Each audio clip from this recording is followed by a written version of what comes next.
No começo, era uma aragem.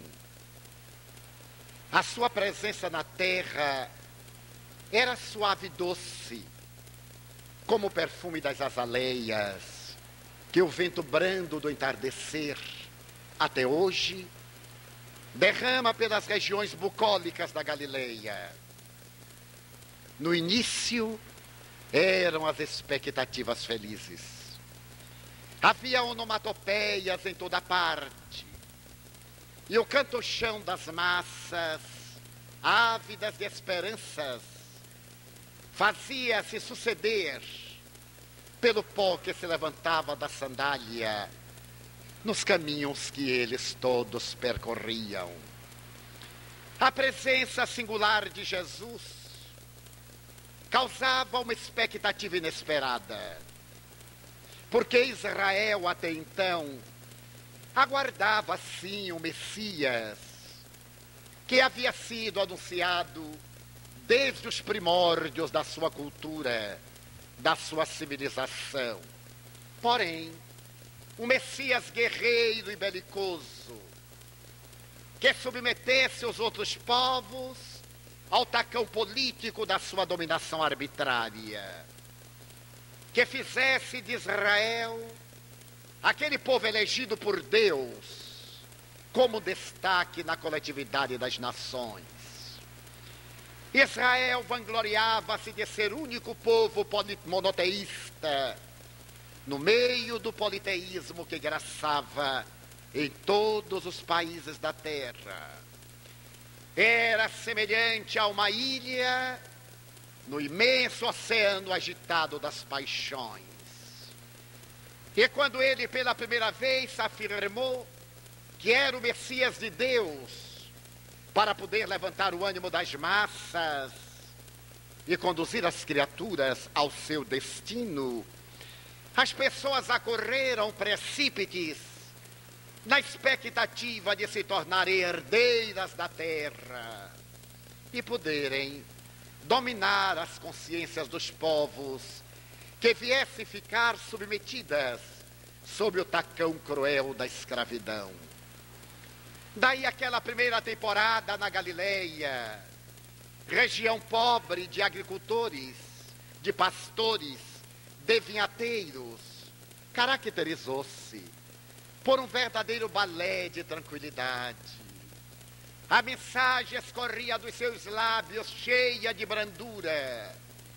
É nesse período que ele apresenta o Estatuto da Nova Era, a Carta Magna, o Sermão da Montanha. Ele transforma as suas palavras em um código que restabelece a grandeza do Código de Hammurabi, que havia sido escrito numa estela de pedra fazia vários séculos, mas que trazia as características arbitrárias da dominação política da terra. O Sermão da Montanha era um hino de doçura, era uma promessa de vida e era, acima de tudo, um elixir para atender às necessidades imensas e às debilidades do coração. Foi esse o primeiro período do messianato de Jesus. Mulheres, homens, crianças e anciãos acorriam sôfregos para poder ouvirem-no falar e deliciarem-se com a sua mensagem de ternura, de que tinham sede fazia mais de 400 anos. Logo depois, ele apresentou uma faceta diferente. A mensagem já não era tão suave, era semelhante a uma terapia para poder confortar as almas estigmatizadas pelo erro, dominadas pela insensatez, marcadas pelas enfermidades reprocháveis do coração. Havia momentos em que o seu verbo candente parecia uma cirurgia, amputando os membros defeituosos das almas. Noutros instantes adquiria a ternura de um bálsamo colocado na ferida aberta do coração. Em outros instantes, levantava-se como uma chibata para poder invectivar contra os erros que vêm entenebrecer o coração e denigrem o caráter do homem, sendo as matrizes das enfermidades degenerativas. Logo depois, no terceiro período, a sua mensagem era um vendaval. Ela parecia levantar as massas aturdidas e falava de um reino que deve ser tomado de assalto. Falava de um reino interior que era necessário ser visitado com sacrifício pessoal através do esforço de imergir, esquecendo-se das paisagens de fora. Aquele que não tiver a coragem de renunciar a tudo para vir após mim, não será digno de mim. Aquele que me negar diante dos homens, eu negarei diante de meu Pai. E ao moço rico, vai, vende tudo que tu tens, dá-o aos pobres, volta e segue-me. É uma mensagem revolucionária.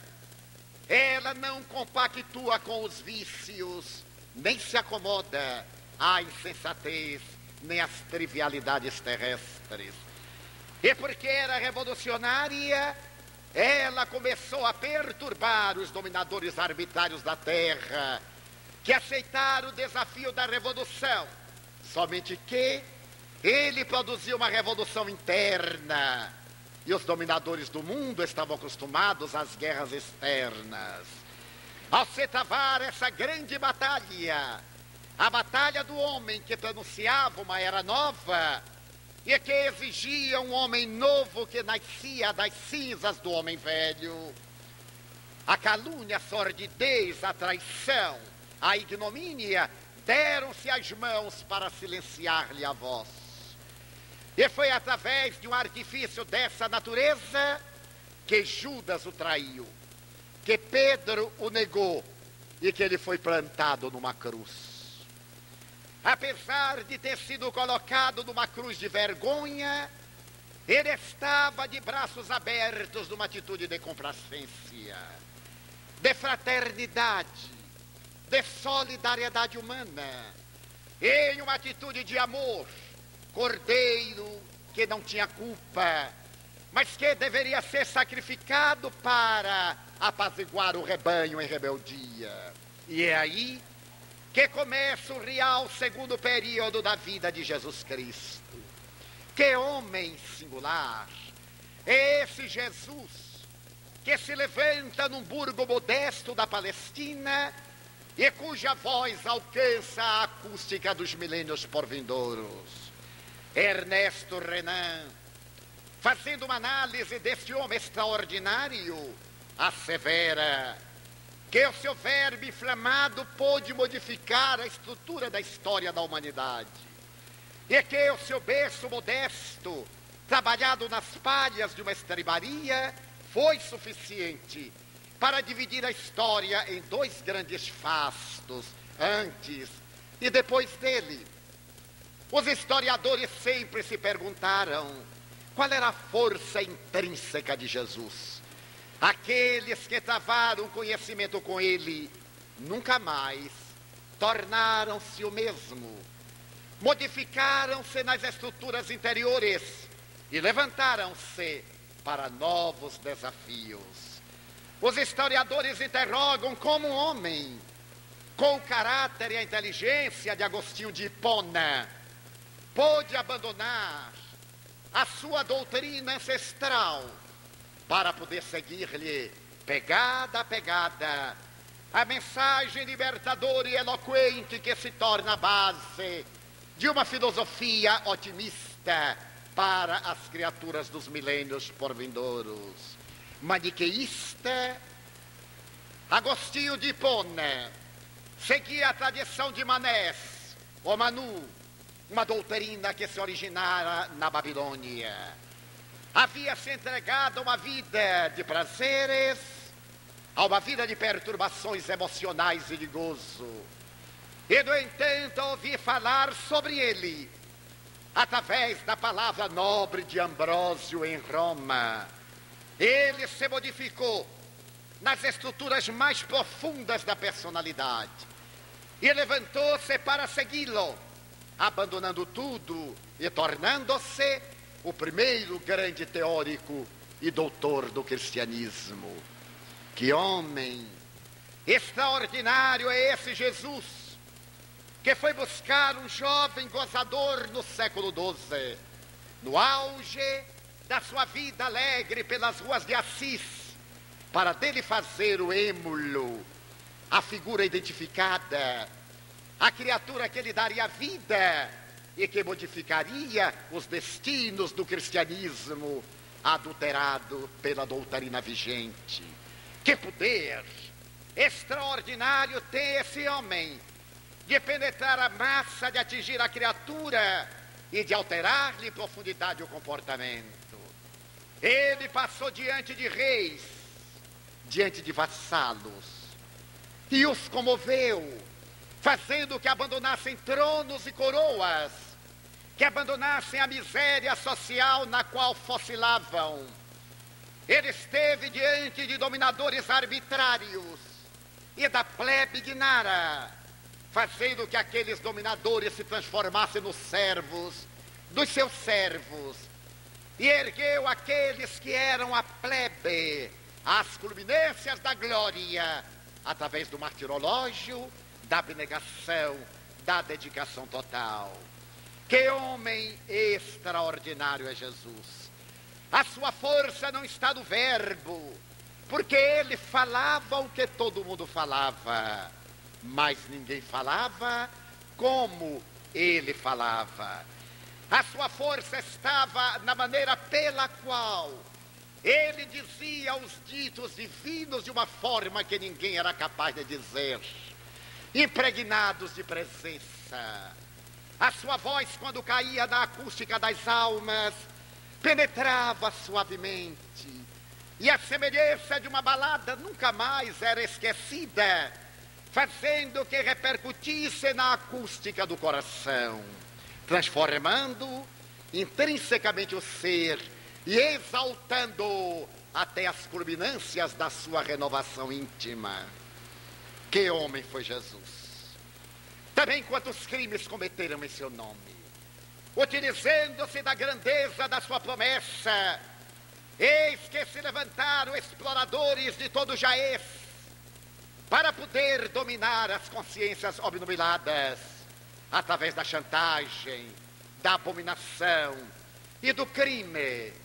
Astuciosos que se ergueram e proclamaram a necessidade das guerras santas, como se nenhuma guerra não fosse mais do que o sobrevoar de abutre sobre o cadáver das nações vencidas.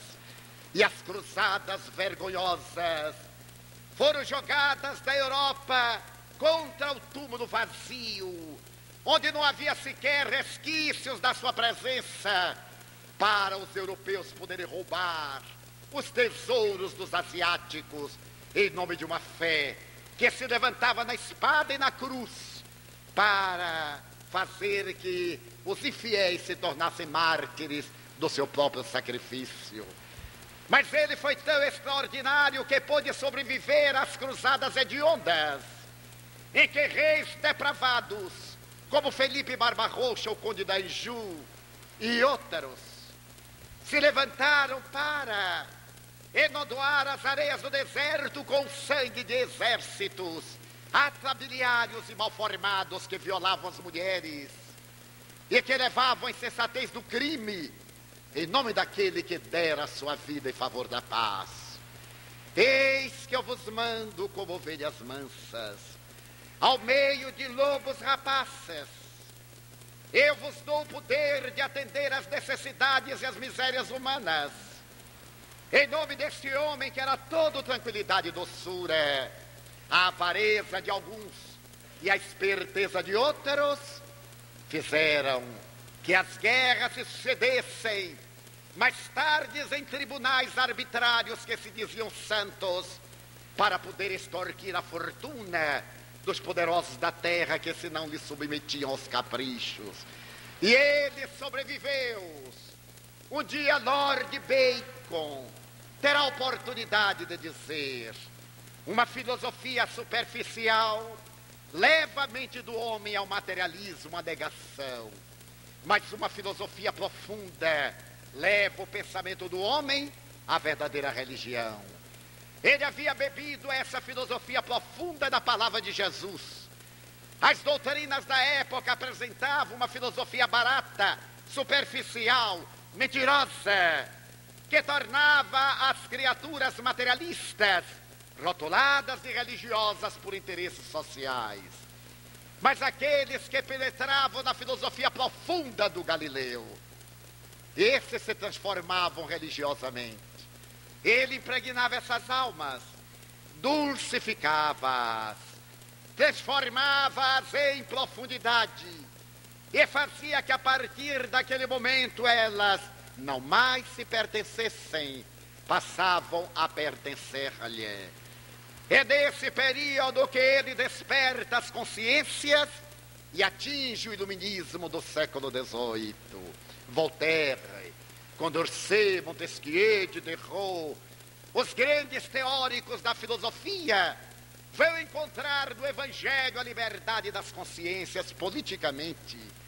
A França proclama a liberdade, a igualdade, a fraternidade, que havia bebido nas lições admiráveis desse homem, que a todos declarava irmãos, que abolia o regime de privilégio de casta, de classe, de cor, de nascimento, de sangue, e dizia que todos são iguais diante do Pai amantíssimo.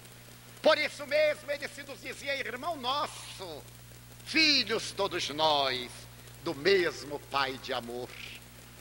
Que homem extraordinário Jesus, que vai buscar um grande filósofo como Albert Schweitzer e leva-o para a intimidade da África, a fim de atender a pessoas tuberculosas, leprosas, quando essas enfermidades dizimadoras no começo do século XX ceifavam milhões de vidas em toda a terra.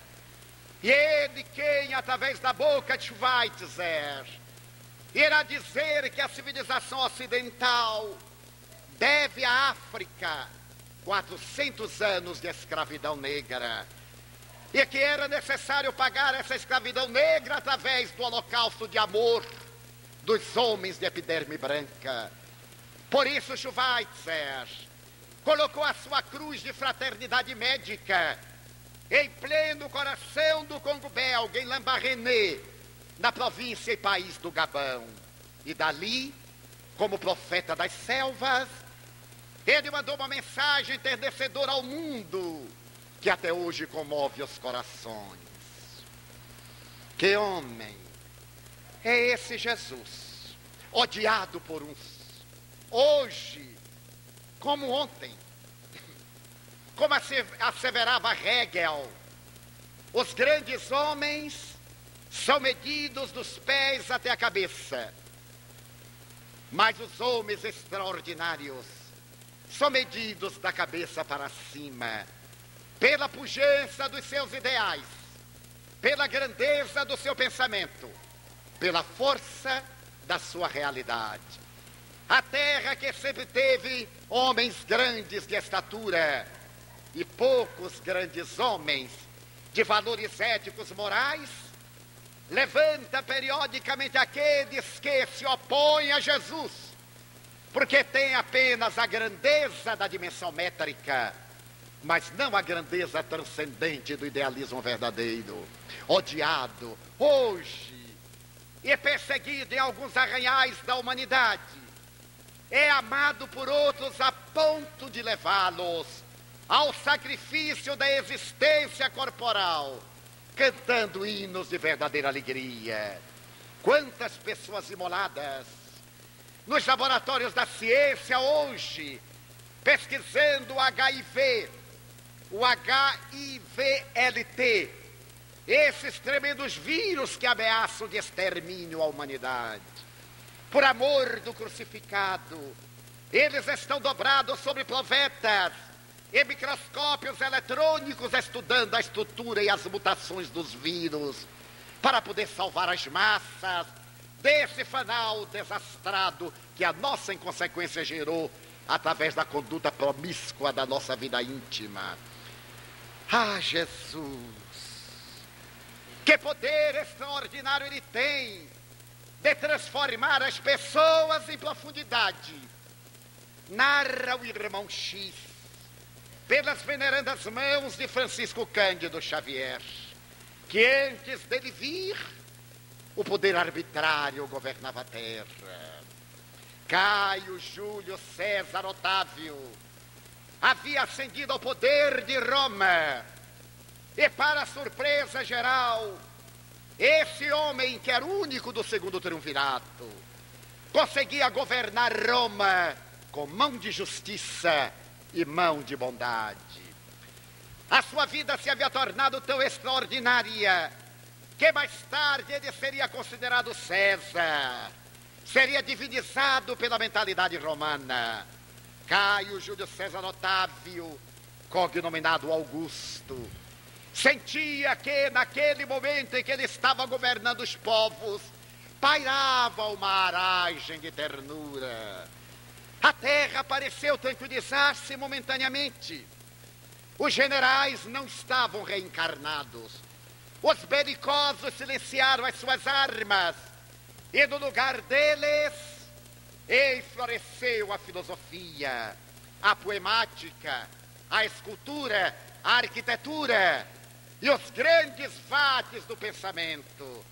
Passaram a chamar-se Horácio, Virgílio, Tito Livio, Salúcio, Mecenas, cantando as glórias da beleza da antiga Atenas, em um reverdecer de esperanças para a humanidade cansada da guerra. Ainda estavam abertas as feridas do fracasso de César assassinado por Brutus.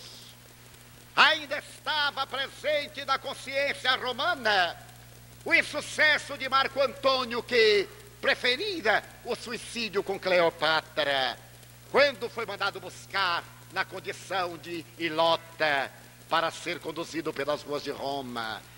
O segundo triunvirato também fracassara. Agora Augusto se fazia acompanhar de pensadores, e esses pensadores davam beleza a esse período épico, histórico e poético da civilização romana, que precede o ano número 1 do advento do cristianismo. É desse período que Augusto do Foro, diante das imensas construções de mármore, ouve as declamações comovedoras de Virgílio, de Horácio, e se comove até as lágrimas quando os oradores cantam o hino ao sol. Ó sol fecundo, que diariamente abres e fechas o dia, que não possas ver nunca mais nada que se equipare ao Império Romano, porque o sol nunca se escondia, estava sempre brilhando sobre terras romanas. Os historiadores perguntam por quê? O que é que aconteceu à humanidade? Somente uma visão transcendental, a visão do espírito, para explicar essa mudança do comportamento sociopolítico da humanidade. E a resposta é que naquela época estavam reencarnando-se na Terra os que iam anunciar o advento da Era Nova. Estavam reencarnando-se os embaixadores do reino de Deus. E eles vieram preparar a túnica nupcial para o grande noivado de Jesus com a humanidade.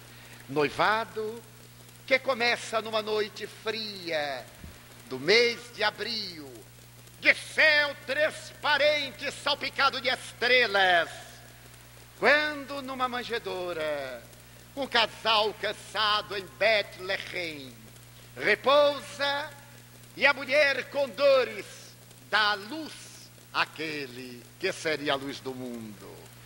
Mais tarde, depois de Constantino, preferem recuar a data do seu nascimento para 25 de dezembro, a fim de colocá-la no solstício, na festa pagã, na Saturnália, e apagar a herança pagã com a presença de Jesus.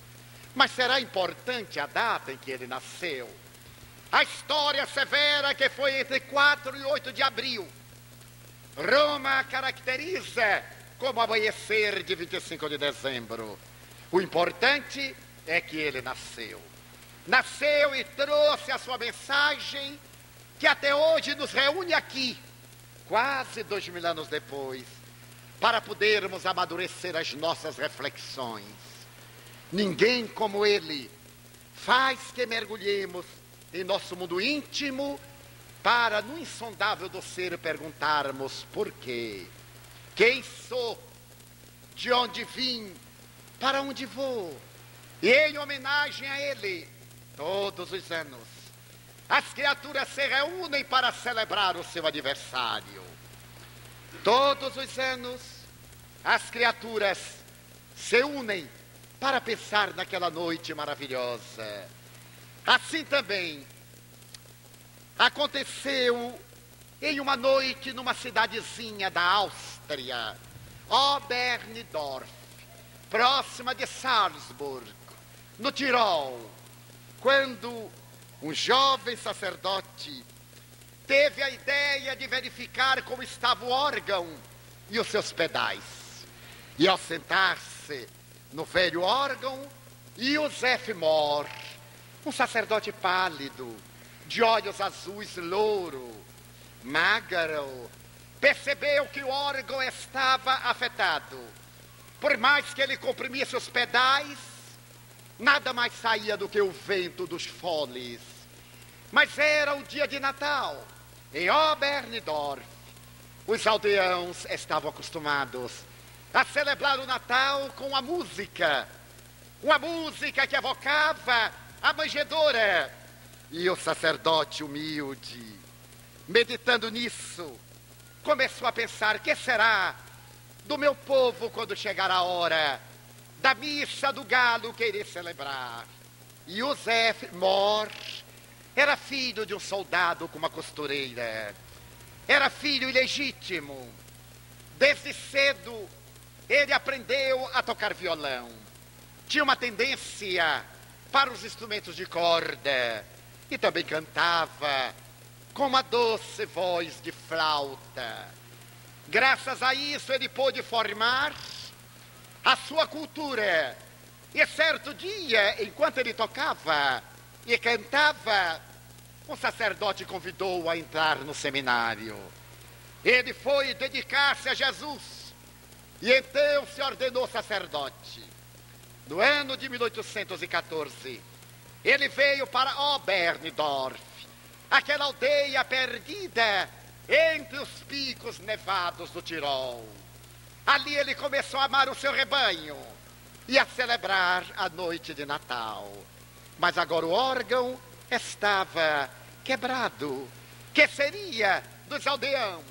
Eles se preparavam normalmente para a missa do galo. Não podendo tocar, ele percebeu que o violão não seria um instrumento adequado para recordar Jesus. Então, já ao cair da tarde, ele se recolheu à sua cela e então começou a escrever. Ele havia visitado um casal que tiveram um filhinho. Era inverno.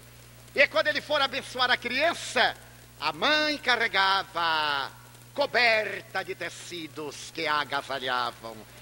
Ele guardou aquela cena bucólica e lembrou-se como teria sido aquela noite de recuados 19 séculos atrás. Como estaria a Mãe Santíssima embalando seu filho ali diante das palhas úmidas da estribaria. Então ele tomou da caneta, ele tomou do papel, dobrou-se e sentiu uma inspiração inusitada. Ele não era compositor, nunca havia escrito nada.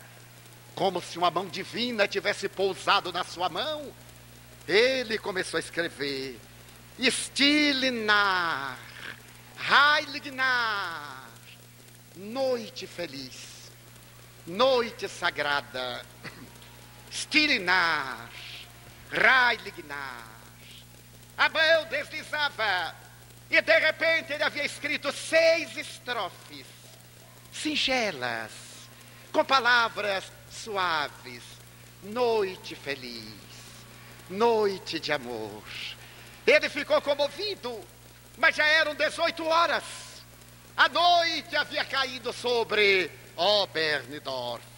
Ele lembrou-se de um amigo que era mestre de escola, que morava ali perto, em Arnsdorf, uma outra aldeia, e que era um homem dedicado à música. Diferentemente do que lhe havia acontecido, Gruber havia aprendido a tocar música escondido do pai. Seu pai era um comerciante abastado e achava que a música não era uma profissão digna para quem pretendia enfrentar a vida. Ele estudava as ocultas, ia tocar órgão com o pároco local. E um dia, quando o pároco chamou seu pai para ouvir o órgão, seu pai fascinou-se e permitiu que ele estudasse música. Mas ele também fez o curso de professor e se tornou mestre de escola em Arnsdorf. Então, Mor correu a Gruber. Ele morava em cima da pequenina igreja, ou melhor, da pequenina escola da paróquia. E Mor falou-lhe: a missa do galo sem uma música especial de Natal. Havia-lhe trazido aquela música, mas tinha apenas a letra. Faltavam poucas horas. Não havia tempo sequer para ensaiar. Pedia-lhe que ele se dedicasse, que ele procurasse compor algo, que se permitisse inspirar. Pedia-lhe e foi correndo para preparar a igreja. Franz Xaver Gruber sentou-se ao órgão, colocou a letra e, tomando de 3 acordes básicos da música, começou a tocar suavemente. Começou a escrever. Às 10 horas da noite ele estava ao lado de Mor. E Mor então com ele fez um pequeno ensaio ao violão. A música havia sido composta para 2 vozes, para violão e para coro. Quando os aldeãos chegaram e viram a igreja silenciosa, não sabiam entender o que se houvera passado. Josef Mor deu um sinal a Gruber. Ele acercou-se e enquanto um tocava o violão e cantava, o outro fazia o contracanto. E o coro entrava no estribilho. Noite feliz, noite de paz, nasceu Jesus. As pessoas começaram a murmurar a melodia simples. E naquela noite de Natal de 1818, em Oberndorf, nascia a mais extraordinária música de Natal, que se perpetuaria através da história pelos tempos em fora. Josef começou a chorar de alegria. Gruber abraçou, mas a música ficou esquecida. No próximo Natal, o órgão estava muito bem. No outro Natal, o órgão estava muito bem. Mas de repente o órgão deu o mesmo defeito. E foi mandado buscar um homem que era um dos maiores conhecedores de órgãos para consertá-lo. Era 1825. E enquanto ele estava consertando o órgão, ele viu o original de uma letra, de uma música. Ao consertar o órgão, ele tocou-a. A música pareceu encher a igreja de um aroma celeste. Deu uma luminosidade estranha. Ele pediu permissão aos autores para copiá-la. E a partir daí começa a saga de Silent Night, Holy Night. A música vai se desdobrando. Em 1831 ou 1832, a família Strasser, da Áustria, que vendia luvas, vai a Leipzig, a uma grande exposição. E a família que tinha vozes angélicas, rapazes e moças, para atrair clientes em Leipzig, começa a cantar. A música penetra nos corações. Stille Night. Ai, noite feliz. Heilige Nacht. noite sagrada. Mais tarde, por volta de 1835 ou 1836, a música viaja para os Estados Unidos através de Franz Wagner. E ela é considerada uma canção tirolesa. Ninguém lhe conhece a origem. Passam-se os anos. Ela começa a ser cantada. E Joseph morre com pneumonia, pobre e desconhecido, por volta de 1850. O rei da Prússia, através do maestro do seu coro, procura saber a autoria dessa música. O admirável Frederico Guilherme deseja saber quem foi o autor. Asseverava-se que pertencia a alguém da família Haydn. Quando Gruber toma conhecimento da revolução que a suave canção estava causando às criaturas, ele faz uma carta ao rei da Prússia e explica a origem dessa música que foi inspirada pelo mundo espiritual. O rei da Prússia manda que em todas as cópias constem os nomes de Mohr e de Gruber. Em Oberndorf se erguerá mais tarde uma estátua em homenagem aos dois, e a música atravessa os séculos e se torna a canção de Natal. 1914. Trégua na Primeira Guerra Mundial. A guerra mais selvagem de toda a história da humanidade. Em homenagem ao nascimento de Jesus, há uma trégua no front. Do lado de lá, o país de nenhum. Do lado de cá, a Germânia. Cai neve. E quando a neve tomba sobre a terra, uma voz sai do front alemão, cantando suavemente: Stille Nacht, Heilige Nacht. Os soldados ingleses ouvem essa melodia e, tomados de emoção, começam a cantar de cá: Silent Night, Holy Night. Adiante, as tropas francesas começam a cantar no seu idioma. E naquela noite inesquecível de Natal de 1914, em plena guerra, no momento de paz, a música é ouvida no front de batalha. Mais tarde, 30 anos, a Tchecoslováquia jaz sob o jugo do nazismo. É Natal. Um coronel das forças SS entra no orfanato no ocidente da Tchecoslováquia. As crianças olham-no um tanto assustadas. E ele se comove com aquelas crianças que o temem.